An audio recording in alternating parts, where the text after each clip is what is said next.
ನಿರಾಕಾರ ಗುರು ಗುರು ರೇ ನಿರ್ಗುಣ ಗುರು ಸೃಷ್ಟಿಕಾರ ಗುರು ವಿಶ್ವಂಬರ ಗುರುವಿನ ವೀಣ ನರ ನಾರಾಯಣ ಗುರು ಚರಿತಾ ಶೇಖರ ಪಾರಾಯಣ ದಿಗಂಬರ ದಿಗಂಬರ ಶ್ರೀಪಾದ ವಲ್ಲಭ ದಿಗಂಬರ ದಿಗಂಬರ ದಿಗಂಬರ ಶ್ರೀಪಾದ ವಲ್ಲಭ ದಿಗಂಬರ ಶ್ರೀಪಾದ ವಲ್ಲಭ ಮನುಷ್ಯ ರೂಪಿ ಗುರು ಲಾವಲ ತರ ತರ ಶ್ರೀಪಾದ ವಲ್ಲಭ ಮನುಷ್ಯ ರೂಪಿ ಗುರು ಲಾವಲ ತರ ತರ ಜಯ ವಿಶ್ವಂಬರ ಜಯ ದೀದೀಶ್ವರ ಜಯ ಜಯ ಜಯ ಜಯ ಸ್ವಾಮಿ ಸಮರ್ಥ. ಅವಧೂತ ಚಿಂತನ ಶ್ರೀ ಗುರುದೇವ ದತ್ತ. ಎಲ್ಲ ಸ್ವಾಮಿ ಸಮರ್ಥರ ಭಕ್ತಾದಿಗಳಿಗೂ ನಿಮ್ಮನೆ ಹುಡುಗ ಸಂತೋಷ್ ಪತಂಗೆ ಮಾಡುವ ನಮಸ್ಕಾರಗಳು.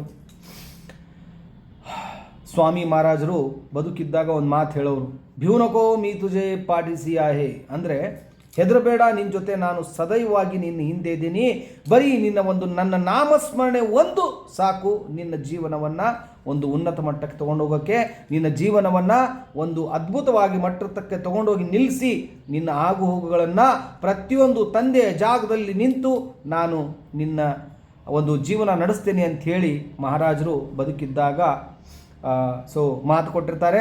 ಅದಕ್ಕೆ ಸಂಬಂಧಪಟ್ಟಿರ್ತಕ್ಕಂತಹ ಇದು ಒಂದು ವಿಡಿಯೋ. ಪೂನಾದಲ್ಲಿ ಅನುಕೂಲತೆ ಇರತಕ್ಕಂತಹ ಒಂದು ಪರಿಸ್ಥಿತಿಯ ಒಂದು ಹೆಣ್ಣಿನ ಕತೆ ಇದು. ಆ ಒಂದು ಹೆಣ್ಣಿನ ಶೋಷಣೀಯ ಕಥೆಯನ್ನು ಇವತ್ತು ನಾನು ನಿಮ್ಮ ಹತ್ರ ತೊಗೊಂಡು ಬಂದಿದ್ದೀನಿ. ಇದರ ಕರ್ತೃ ಆ ಒಂದು ಹೆಣ್ಣು ಮಗಳಿನ ಹೆಸರು ಸರಸ್ವತಿ ಅಂತ ಆ ಒಂದು ಹುಡುಗಿಯ ಹೆಸರು. ತಂದೆ ತಾಯಿ ಮತ್ತು ಅವ್ರ ಜೊತೆ ಇವಳು ಒಬ್ಬಳೇ ಮಗಳು. ತುಂಬ ಪ್ರೀತಿಯಿಂದ ತುಂಬ ಚೆನ್ನಾಗಿ ಸಂಸಾರ ನಡೀತಾ ಇರುತ್ತೆ. ಸ್ವಾಮಿ ಮಹಾರಾಜರು ಭೂಮಿ ಮೇಲೆ ಇರೋದು ಬಿಟ್ಟಿರೋದು, ಸ್ವಾಮಿ ಪ್ರಚಾರ ಪ್ರಸಾದ ಇವ್ರಿಗೇನೂ ಒಂದು ಗೊತ್ತಿರಲ್ಲ. ಅವರ ಪಾಡಿಗೆ ಅವ್ರ ಜೀವನ ನಡೆಸ್ಕೊಂಡು ಚೆನ್ನಾಗಿರ್ತಾರೆ. ತಂದೆ ಒಂದು ಫ್ಯಾಕ್ಟ್ರಿಗೆ ಕೆಲಸಕ್ಕೆ ಹೋಗ್ತಾ ಇರ್ತಾರೆ, ಬರ್ತಾ ಇರ್ತಾರೆ. ತಾಯಿ ಮನೆ ಕೆಲಸ ಮಾಡಿಕೊಂಡು ಮಗಳನ್ನು ತುಂಬ ಸ್ಫುರದ್ರೂಪಿಯಾಗಿ ತುಂಬ ಚೆನ್ನಾಗಿ ಬೆಳೆಸ್ತಾ ಇರ್ತಾರೆ. ಇಂಥ ಒಂದು ಕೆಟ್ಟ ಘೋರ ಒಂದು ನಡಿಬಾರದಾಗಿರ್ತಕ್ಕಂಥ ಒಂದು ಘಟನೆ ಅವರ ಮನೆಯಲ್ಲಿ ನಡೆದೋಗುತ್ತೆ. ಸುಖ ಸಂಸಾರದಿಂದ ನಡೀತಾ ಇರ್ತಕ್ಕಂಥ ಮನೆಯಲ್ಲಿ ಸಾವು ಅನ್ನೋ ಒಂದು ಕತ್ತಿ ತೂಗಾಡಿ ಅವರ ತಾಯಿಯ ಪ್ರಾಣವನ್ನು ಹಾರಿಕೊಂಡು ತೆಗೆದುಕೊಂಡು ಹೊರಟೋಗ್ಬಿಡುತ್ತೆ. ತಾಯಿಯ ಪ್ರಾಣ ಪಕ್ಷಿ ಹಾರೋಗಿರೋ ಒಂದು ಸುದ್ದಿ ಮಗಳಿಗೆ ಭರಿಸೋಕ್ಕಾಗಲ್ಲ. ಯಾವ ಥರ ನೋವು ತಿಂತಾಳೆ ಆ ಪ್ರತಿಕ್ಷಣ ಅಂದರೆ ತಾಯಿ ಜೊತೆನೇ ಸರಸ್ವತಿದು ಲಿಂಕ್ ಇರುತ್ತೆ. ತಂದೆ ಬೆಳಗ್ಗೆ ಹೋಗೋದು ರಾತ್ರಿ ಬರೋದು ಈ ಥರ ಇರುತ್ತೆ. ತಾಯಿ ಕಳ್ಕೊಂಡ ಮೇಲೆ ನಮ್ಮ ಹಿರಿಯರು ಒಂದು ಗಾದೆ ಮಾಡಿದ್ದಾರೆ, ತಾಯಿ ಸತ್ತ ಮೇಲೆ ತವರಿಗೆಂದು ಹೋಗಬಾರ್ದು ಅಂಥೇಳಿ ಒಂದು ಸಾಂಗೆ. ಅದು ಸತ್ಯವಾಗಿರ್ತಕ್ಕಂಥ ಮಾತೆ ಅದು. ಸೊ ಇವಳು ಇನ್ನೂ ಚಿಕ್ಕವಳು ಅಂಥೇಳಿ ತಂದೆ ಆಗಿರೋರು ಇನ್ನೊಂದು ಮದುವೆಯನ್ನು ಮಾಡಿಕೊಳ್ಳೋದು ಅಂಥೇಳಿ ನಿರ್ಧಾರ ಮಾಡ್ತಾರೆ. ಸರಸ್ವತಿಗೆ ಆ ತಾಯಿನೂ ಅಷ್ಟೇ ಈ ತಾಯಿನೂ ಅಷ್ಟೇ ಅನ್ನೋ ಒಂದು ಭಾವನೆಯಿಂದ ಮದುವೆ ಮುಗಿಸ್ಕೊಂಡು ಮದುವೆ ಆಗುತ್ತೆ ಅವರ ತಂದೆಯವ್ರದ್ದು. ಮಲತಾಯಿ ಅವರ ಮನೆಗೆ ಪಾದಾರ್ಪಣೆ. ಆ ಮಲತಾಯಿ ಅಲ್ಲ, ಮಹಾತಾಯಿನೇ. ಆ ಮಟ್ಟಕ್ಕೆ ಏನಾಗ್ಬಿಡುತ್ತೆ ಇಲ್ಲಿ, ಮಲತಾಯಿ ಎಲ್ಲರೂ ಆ ಥರ ಇರಲ್ಲ. ಸೊ ಆವಾಗಿನ ಪರಿಸ್ಥಿತಿ ಆ ಮಟ್ಟಕ್ಕೆ ಇತ್ತು ಅನಿಸುತ್ತೆ ನನಗನ್ಸಿದ ಮಟ್ಟಿಗೆ. ಅಲ್ಲಿ ಮಲತಾಯಿ ಬಂದ ತಕ್ಷಣ ಆ ಮನೆಯ ಪ್ರತಿಯೊಂದು ವಾತಾವರಣ ಬದಲಾಗುತ್ತೆ. ಮಗಳನ್ನು ಅಂದರೆ ಮೊದಲನೇ ಹೆಂಡತಿಯ ಮಗಳನ್ನು ತುಂಬ ಕೀಳ ದೃಷ್ಟಿಯಿಂದ, ತುಂಬ ತುಚ್ಚು ದೃಷ್ಟಿಯಿಂದ ಬಂದಿರತಕ್ಕಂಥ ತಾಯಿ ನೋಡ್ಕೊಳ್ಳೋದಕ್ಕೆ ಸ್ಟಾರ್ಟ್ ಮಾಡ್ತಾಳೆ. ಯಾವ ಮಟ್ಟಕ್ಕೆ ಕಿರಿಕಿರಿ ಅಂತಂದರೆ, ಹೋಗುವಂಥ ಸ್ಕೂಲಿಗೂ ಕರೆಕ್ಟಾಗಿ ನ್ಯಾಯವಾಗಿ ಕಳಿಸಲ್ಲ. ಸೊ ಪ್ರತಿ ದಿವಸ ಒಂದು ದಿವಸ ಬಿಟ್ಟು ಒಂದು ದಿವಸ ಆ ಬಟ್ಟೆಗಳನ್ನು ತೆಗೆದುಕೊಂಡು ಕೆರೆಗೆ ಹೋಗಿ ಬಟ್ಟೆ ವಾಶ್ ಮಾಡಿಕೊಂಡು ಬರುವಂಥ ಪರಿಸ್ಥಿತಿ ಸರಸ್ವತಿಗಿರುತ್ತೆ. ಆದರೆ ಈ ಒಂದು ಸಿಚುವೇಶನು, ಈ ಒಂದು ಪರಿಸ್ಥಿತಿ ಅವರ ತಾಯಿ ಬದುಕಿದ್ದಾಗ ಯಾವತ್ತೂ ಕೂಡ ನೋಡಲಾರ್ತಕ್ಕಂಥ ಆ ಹೆಣ್ಣು. ಸೊ ಪ್ರತಿ ಕ್ಷಣ ಪ್ರತಿ ಕೆಲಸ ಮಾಡುವಾಗಲೂ ಸರಸ್ವತಿಗೆ ತಮ್ಮ ತಾಯಿಯ ನೆನಪು ಅಘೋರವಾಗಿ ಕಾಡ್ತಾ ಇತ್ತು. ಎಷ್ಟರ ಮಟ್ಟಿಗೆ ಅಂತಂದರೆ ನಾನು ಸತ್ತೋಗ್ಬಿಡ್ಲಪ್ಪ ಅನ್ನೋ ಒಂದು ಪರಿಸ್ಥಿತಿಗೆ ಸರಸ್ವತಿ ಅಷ್ಟೊಂದು ನೋವು ತಿಂದ್ಬಿಡ್ತಾಳೆ. ಒಂದು ದಿವಸ ಏನಾಗುತ್ತೆ ಅಂದರೆ, ಏನೋ ಒಂದು ವಿಚಾರಕ್ಕೆ, ಒಂದು ಊಟದ ವಿಚಾರಕ್ಕೆ ಅವಳನ್ನು ಮಲತಾಯಿ ಸಿಕ್ಕಾಪಟ್ಟೆ ದಂಡಿಸ್ಬಿಡ್ತಾಳೆ, ಹೊಡೆದ್ಬಿಡ್ತಾಳೆ. ಅದೇ ನೋವನ್ನು ತಡ್ಕೊಂಡು ಇವಳು ಬಟ್ಟೆ ಒಗೆಯೋಕ್ಕೆ ಅಂತ ಕೆರೆಗೆ ಹೋಗಿ, ಅಂದರೆ ಅಲ್ಲೂ ಒಂದು ಕೆರೆ ಥರ ಇರುತ್ತೆ, ಅಲ್ಲಿ ಹೋಗಿ ಬಟ್ಟೆ ಒಗೆದು ಕಣ್ಣೀರು ಹಾಕ್ಕೊಂಡು ಕೂತ್ಕೊಂಡು ಒಂದು ಯೋಚನೆ ಮಾಡ್ತಾಳೆ. ಇನ್ನು ಸಾಕಪ್ಪ ನನ್ನ ಜೀವನ, ಇನ್ನು ನಾನು ಬದುಕೋದು ಅಸಾಧ್ಯವಾದ ಕೆಲಸ ಅಂತ ಹೇಳಿ ಸಾಯಬೇಕು ಅಂತ ನಿರ್ಧಾರ ಮಾಡ್ತಾಳೆ. ನಿರ್ಧಾರ ಮಾಡಿದ್ಮೇಲೆ ಕೆರೆಗೂ ಹಾರ್ತಾಳೆ. ಕೆರೆಗೆ ಪ್ರಾಣ ತಕ್ಕೋಬೇಕು ಅಂತ, ಪ್ರಾಣ ತೆಗಿಬೇಕು ಅಂತ ಹಾರ್ತಾಳೆ. ಅಲ್ಲಿ ಇರ್ತಕ್ಕಂಥ ವಯಸ್ಸಾಗಿರ್ತಕ್ಕಂಥ ಒಬ್ಬ ಹೆಣ್ಣು ಮಗಳು ಅವಳನ್ನು ಬದುಕಿಸ್ತಾಳೆ. ಬದುಕಿಸಿ ಅವಳ ಮನೆಗೆ ಕರ್ಕೊಂಡು ಹೋಗಿ ಏನಿದೆ ಏನಿಲ್ಲ ಎಲ್ಲವನ್ನ ಅವಳ ಹತ್ರ ಕೇಳ್ತಾಳೆ. ಆಮೇಲೆ ಅವಳಿಗೆ ಒಂದು ಮಾತು ಹೇಳ್ತಾಳೆ ಅವಳು, ನೋಡಮ್ಮ, ನನಗೆ ಮಕ್ಕಳಿಲ್ಲ, ನಿನಗೆ ತಾಯಿ ಇಲ್ಲ, ಇದ್ದರೂ ಆ ತಾಯಿ ಪ್ರಯೋಜನ ಇಲ್ಲ. ಸೊ ಇವತ್ತಿನಿಂದ ನೀನೇ ನನ್ನ ಮಗಳು ಅಂಥೇಳಿ ಹೃದಯದಿಂದ ತುಂಬ ಪ್ರೀತಿಯಿಂದ ಅವಳನ್ನು ನೋಡ್ಕೊತಾಳೆ. ಅದರ ಜೊತೆ ಅವಳು ಏನು ಮಾಡ್ತಾಳೆ ಅಂದರೆ, ನೋಡಮ್ಮ, ನನಗಂತೂ ಮಕ್ಕಳಿಲ್ಲ, ಅದಕ್ಕೆ ಸ್ವಾಮಿ ಮಹಾರಾಜರು ನಿನ್ನನ್ನೇ ನನ್ನನ್ನು ಈ ಒಂದು ಕಾರಣಾಂತರದಿಂದ ಅನಿಸುತ್ತೆ ನನಗೆ ಇವತ್ತು ನೀನು ಸಿಕ್ಕಿದೆಯಾ, ನನಗೆ ಮಕ್ಕಳಿಲ್ಲ ಅನ್ನೋ ಕೊರಗು ಸ್ವಾಮಿ ಮಹಾರಾಜರು ನೀಗಿಸೋಗೋಸ್ಕರನೇ ನಿನ್ನನ್ನು ನನ್ನ ಮಗಳನ್ನಾಗಿ ಕಳಿಸಿದ್ದಾರೆ ಅನ್ನೋ ಒಂದು ಭಾವನೆ ನಾನು ಇಟ್ಕೊಂಡು ನಿನಗೆ ನಾನು ತಾಯಿ ಸ್ಥಾನ ಸಂಪೂರ್ಣವಾಗಿ ತುಂಬ್ತೀನಿ ಅಂತ ಹೇಳ್ತಾಳೆ. ಹೇಳಿದ್ಮೇಲೆ ಅವಳಿಗೆ ಒಂದು ಮಾತು ಹೇಳ್ತಾಳೆ, ನೋಡಮ್ಮ, ನೀನು ಇನ್ನು ಮುಂದೆ ಇಲ್ಲಿ ಸ್ವಾಮಿ ಮಹಾರಾಜರೇ ಇದನ್ನು ನನಗೆ ದಾರಿ ತೋರಿಸಿದ್ದಾರೆ ಅಂಥೇಳಿ ಆ ಒಬ್ಬ ವಯಸ್ಸಾಗಿರ್ತಕ್ಕಂಥ ವೃದ್ಧೆ ಅಂದ್ಕೊಂಡು ಸರಸ್ವತಿಗೆ ಸಂಪೂರ್ಣವಾಗಿ ಒಂದು ಸ್ವಾಮಿಯ ದಾರಿಯನ್ನು ತೋರಿಸ್ತಾಳೆ. ಏನು ಮಾಡಬೇಕು ಏನಿಲ್ಲ ಎಲ್ಲವನ್ನ ಒಂದು ಸ್ವಾಮಿಯ ದಾರಿಯನ್ನು ತೋರಿಸ್ತಾಳೆ. ತೋರಿಸಿ ಆದಮೇಲೆ ಪ್ರತಿ ದಿವಸ ಸರಸ್ವತಿ ಏನಪ್ಪ ಕೆಲಸ ಅಂದರೆ, ಪೂಜೆ ಅಂತೂ ಮಲತಾಯಿಯ ಒಂದು ಧೋರಣೆ, ಪೂಜೆ ಮಾಡೋಕ್ಕೆ ಕೊಡೋಕ್ಕಾಗಲ್ಲ ಮನೆಯಲ್ಲಿ. ಸರಸ್ವತಿ ಏನು ಮಾಡ್ತಾಯಿದ್ಲು ಅಂದರೆ, ಬೆಳಗ್ಗೆ ಬೇಗನೆ ಏಳೋದು, ಸ್ನಾನ ಮಾಡಿದ್ರು ಕೂಡ ಸಂಶಯನೇ, ಯಾಕಿಷ್ಟು ಬೇಗ ಸ್ನಾನ ಮಾಡಿದೆ, ಯಾಕಿಷ್ಟು ಬೇಗ ಎದ್ದೆ, ಈ ಒಂದು ಮಾತುಗಳಿಗೆ ಉತ್ತರ ಕೊಡೋದೇ ಸರಸ್ವತಿಗೆ ಆಗ್ತಾ ಇರಲಿಲ್ಲ.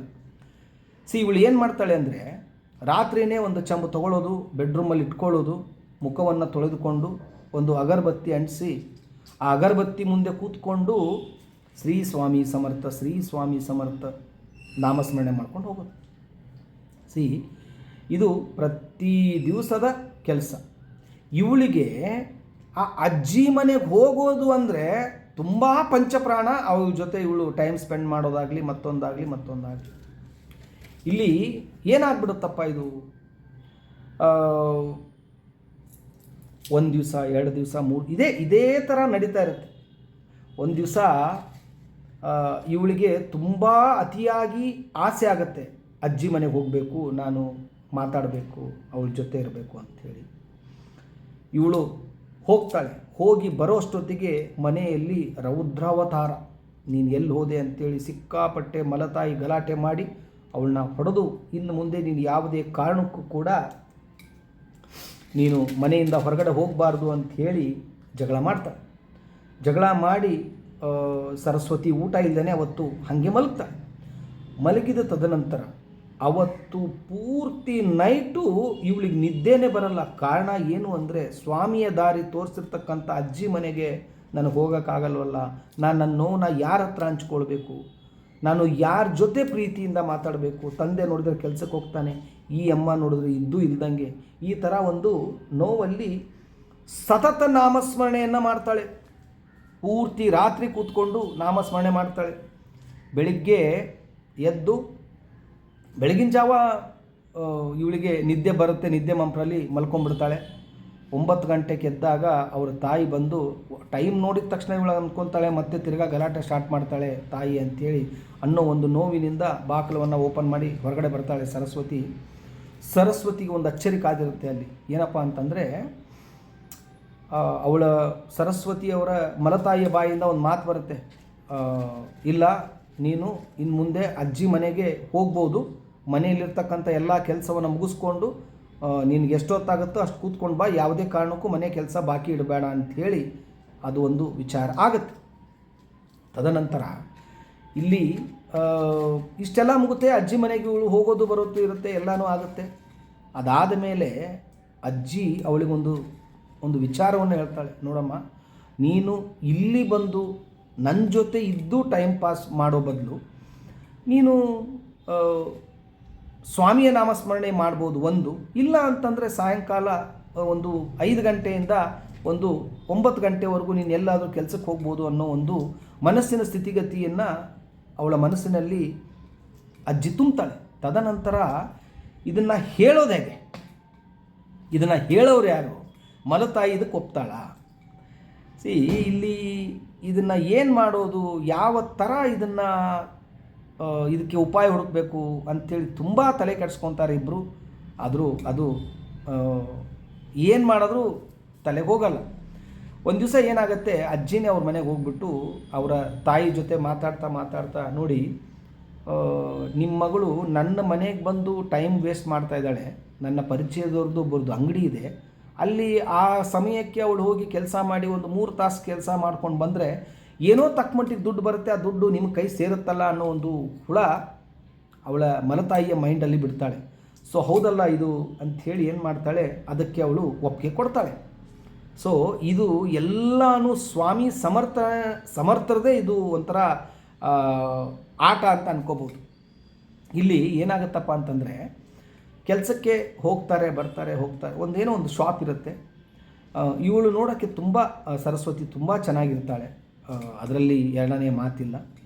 ಇಲ್ಲಿ ಯಾವ ಮಟ್ಟಕ್ಕೆ ಇವಳು ಒಂದು ಅಂಗಡಿಯಲ್ಲಿ ಹೆಸರು ಮಾಡ್ತಾಳೆ ಅಂತಂದರೆ, ಓನರ್ಗೆ ತುಂಬಾ ಮನಸ್ಸನ್ನು ಗೆದ್ದುಬಿಡ್ತಾಳೆ ಇವಳು. ಇಷ್ಟೊಂದು ಚಿಕ್ಕ ವಯಸ್ಸಿನಲ್ಲಿ ಇಷ್ಟೊಂದು ಒಂದು ಬುದ್ಧಿ ಇದೆಯಲ್ಲ ಅಂಥೇಳಿ ಅವಳ ಮೇಲೆ ತುಂಬ ಕನಿಕರ ಇಟ್ಕೊಂಡು ಜಸ್ಟ್ 3 ತಿಂಗಳಲ್ಲಿ ಸಂಬಳವನ್ನು ಜಾಸ್ತಿ ಮಾಡ್ತಾರೆ. ಆ ಸಂಬಳ ಜಾಸ್ತಿ ಮಾಡಿದ್ದು ಅನ್ನೋದು ಇಂಪಾರ್ಟೆಂಟ್ ಅಲ್ಲ, ಅಷ್ಟೇ ಶ್ರದ್ಧಾ ಭಕ್ತಿಯಿಂದ ಅವಳು ಆ ಕೆಲಸವನ್ನು ಮಾಡಿಕೊಂಡು ಆ ಒಂದು ಅಂಗಡಿಯನ್ನು ಉನ್ನತ ಮಟ್ಟಕ್ಕೆ ತೊಗೊಂಡು ಹೋಗ್ತಾಳೆ. ಇಲ್ಲಿ ಒಂದು ಮಹಾರಾಜರ ಕೃಪಾಶೀರ್ವಾದ ಸ್ವಾತಿ ಮೇಲಿರುತ್ತೆ, ಅದಂತೂ ಅದರಲ್ಲಿ ಡೌಟೇ ಇಲ್ಲ.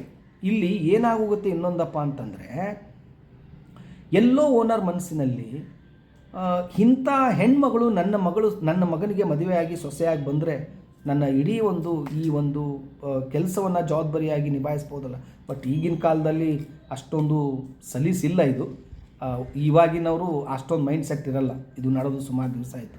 ಬಟ್ ಅದೆಲ್ಲೋ ಒಂದು ಭಾವನೆ ಬರುತ್ತೆ. ಆವಾಗ ಅವ್ರ ಮಗನಿಗೆ ಕೇಳ್ತಾರೆ ಅವರು ಓನರ್, ಇಲ್ಲ ಈ ಥರ ಹೀಗೆ ಅಂಥೇಳಿ. ಓನರ್ ಮಗ ಆಯಿತು ಅಪ್ಪ ನೀವು ಮಾಡೋದಾದರೆ ಮಾಡಿ ಅಂತ ಹೇಳ್ತಾರೆ. ಇಲ್ಲಿ ಅವರು ತನ್ನ ಮಗನ್ನ ಕರ್ಕೊಂಡು ಡೈರೆಕ್ಟಾಗಿ ಅವರ ತಂದೆ ಜೊತೆ ಫಸ್ಟ್ ಮಾತಾಡ್ತಾರೆ, ಈ ಥರ ಇದೆ ಇಲ್ಲಿ ಅಂತ. ತಂದೆನೂ ಒಪ್ಪಿಗೆ ಕೊಡ್ತಾರೆ. ತಂದೆ ಒಪ್ಪಿಗೆ ಆದಮೇಲೆ ತಂದೆ ಆಗಿರೋನು ಮಗಳ ಹತ್ರ ಬಂದು ಕೇಳ್ತಾನೆ, ಏನಪ್ಪ ಅಂತಂದರೆ, ಮಗಳೇ ಈ ಥರ ನಿಮ್ಮ ಓನರು ಈ ಥರ ಕೇಳಿದ್ದಾರೆ. ಇವಳಿಗೇನು ಅನಿಸುತ್ತೆ ಅಂದರೆ, ಅಪ್ಪ ಅವರು ಅಷ್ಟು ದೊಡ್ಡ ಮಟ್ಟಕ್ಕಿರೋರು, ನಾವು ಅವರಿಗೆ ಸರಿ ದೂಗಲ್ಲ, ಬೇಡ ಅಂತ ಹೇಳ್ತಾಳೆ. ಅಲ್ಲಿಗೆ ಅದು ಮುಗಿದೋಗುತ್ತೆ. ವಾಪಸ್ ಈ ವಿಚಾರ ಅಜ್ಜಿ ಹತ್ರ ಹೋದಾಗ ಅಜ್ಜಿ ಏನಂತಾಳೆ, ನಿನ್ನ ಪರಿಶ್ರಮಕ್ಕೆ ಸ್ವಾಮಿ ಕೊಟ್ಟ ಕೃಪೆ ಇರ್ಬೋದು, ಇದು ಏನು ಕಾರಣಕ್ಕೂ ನೀನು ಯೋಚನೆ ಮಾಡಿಬಿಡ, ಮದುವೆಗೆ ಒಪ್ಪು ಅಂಥೇಳಿ ಮದುವೆಗೆ ಒಪ್ಪಿಸ್ತಾರೆ. ಅದೇ ಓನರಿನ ಮನೆ ಸೊಸೆಯಾಗಿ ಇವಳು ಹೋಗ್ತಾಳೆ.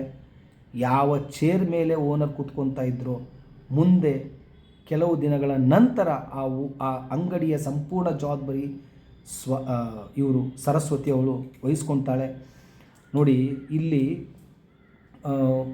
ಸರಸ್ವತಿಯೂ ಕೂಡ ತುಂಬ ಕಷ್ಟಗಳು ನೋವುಗಳು ತುಂಬ ಬಂದವು. ಆದರೆ ಅವಳು ಮಾಡುವಂಥ ನಾಮಸ್ಮರಣೆ ಅಪಾರ ಭಕ್ತಿ ವಿಶ್ವಾಸದಿಂದ ಮಾಡಿದ್ದಕ್ಕೆ ಅವಳು ಯಾವ ಮಟ್ಟಕ್ಕೆ ಒಂದು ಉನ್ನತ ಮನೆಯನ್ನು ಸೇರಿ ಇವತ್ತು ತುಂಬ ಚೆನ್ನಾಗಿರ್ತಕ್ಕಂಥ ಜೀವನವನ್ನು ಸರಸ್ವತಿ ನಡೆಸ್ತಾ ಇದ್ದಾರೆ ಅಂತ ಹೇಳೋದಕ್ಕೆ ಆ ಸ್ವಾಮಿ ಸಮರ್ಥ್ರೆ ಮಹಾನ್ ಕಾರಣ ಅನ್ನೋದು ತಿಳಿಸಿ.